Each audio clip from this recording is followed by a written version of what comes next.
بسم اللہ الرحمن الرحیم۔ السلام علیکم ورحمۃ اللہ وبرکاتہ۔ اہل غزہ کی پکار ہمارے سامنے ہے۔ 1.25 برس سے زیادہ کا عرصہ بلکہ 1.5 برس ہونے کو آ رہا ہے۔ بہت کچھ ہو چکا ہے، اب بھی ہم نہیں جاگ رہے، تو یہ بہت بڑا سوالی نشان ہے۔ ہم سب نے مرنا ہے، اللہ کو جواب دینا ہے۔ ہم سب کی ذمہ داری ہے اپنے ان بھائیوں کی پکار پر لبیک کہنا اور ان کی مدد کے لیے جو ہم کر سکتے ہیں وہ کیا جائے۔ مالی تعاون بھی کوشش کی جائے، دعاؤں کا بھی اہتمام کیا جائے، مظاہروں کا بھی اہتمام کیا جائے اور ان کے حق میں آواز بلند کی جائے۔ لیکن صہیونی درندوں کا علاج 2 ہی طریقے سے ممکن ہے، ایک معاشی طور پر ان کو نقصان پہنچانا اور ایک عسکری اور فوجی سطح پر ان کو نقصان پہنچانے کی کوشش اور اس کا فیصلہ کرنا۔ جہاں تک وہ تمام مصنوعات جو کہ جن کی آمدن اسرائیل کو سپورٹ کرتی ہے، اس کا بائیکاٹ کرنا کیا مشکل ہے۔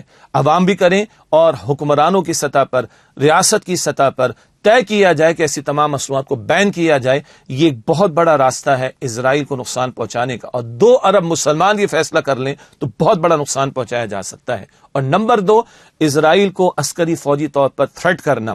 OIC کے چارٹر میں بھی لکھا ہوا ہے کہ مسلمان ممالک کی حکومتیں ان کی صرف مالی یعنی فلسطین کی حفاظت اور اقصی کی حفاظت کے صرف مالی اور اخلاقی تعاون نہیں بلکہ فوجی سطح پر بھی تعاون کریں۔ ہم عوام سے اپیل کرتے ہیں، تمام دینی جماعتوں سے، تمام سیاسی جماعتوں سے، ہمارے ملک کے نوجوانوں سے، اپنی اپنی جگہ آواز کو بلند کر ایک آواز ہو کہ اہل غزہ کی پکار پر ہمیں لبیک کہنا ہے۔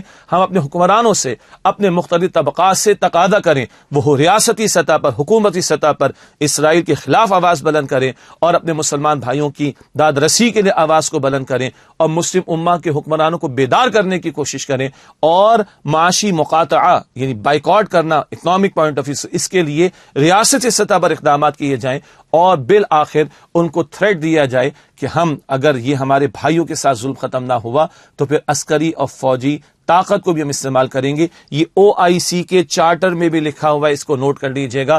عوام، سیاسی، دینی جماعتیں اپنا حصہ ادا کریں، پارلیمنٹ میں اس پر کلام ہونا چاہیے اور حکمراں اور مختلف طبقات ان سے ہم گزارش کریں گے فیصلہ کریں، ورنہ آج غزہ ہے، کل دیگر مسلم ممالک کی باری ہے اور پھر پاکستان کی ایٹمی صلاحیت اور میزائل ٹیکنالوجی یہ بھی کھٹکتی ہے نتنیاہو اور صہیونی ریاست کو۔ آج اگر ہم کھڑے ہوئے تو کل کا کچھ علاج ہو سکے گا اور آج کا بھی علاج ہو سکے گا۔ اللہ عوام کو اپنا حصہ ادا کرنے اور حکمرانوں کو اور مختلف طبقات کو اپنے حصے کا کام کرنے کی توفیق عطا فرمائے تاکہ کل اللہ کے سامنے ہم شرمندہ نہ ہوں اور ذلیل نہ ہوں۔ وآخر دعوانا الحمدللہ رب العالمین، والسلام علیکم ورحمۃ اللہ وبرکاتہ۔